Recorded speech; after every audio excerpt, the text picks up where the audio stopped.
আসসালামু আলাইকুম ভিউয়ার্স। মালয়েশিয়াতে বর্তমানে কলিং ভিসা চালু হয়েছে। যারা বৈধভাবে মালয়েশিয়া আসতে চাচ্ছিলেন তাদের জন্য চারটা কথা, ভিডিওটা স্কিপ করেন।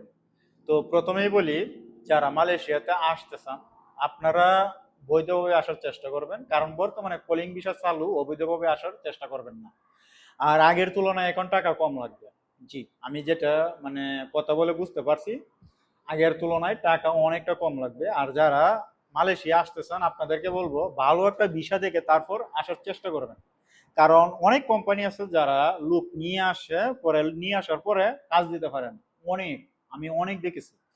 কারণ তারা পর্যাপ্ত পরিমাণে লোক নিয়ে আসার পরেও ওভার হয়ে যায় অনেক লোক। তাহলে আপনি যদি আসেন মালয়েশিয়াতে, আসার পর যদি কাজ না পান, তাহলে আপনার মতন ভোগান্তির শিকার কেউ হবে না। তো আমি এটা বলবো, আপনি এজেন্সির সঙ্গে কথা বলে ভালো একটা ভিসা নেওয়ার চেষ্টা করবেন। তারপর আপনি মালয়েশিয়াতে আসলে কাজ পাইলে সাকসেস, তার আগে না। জি।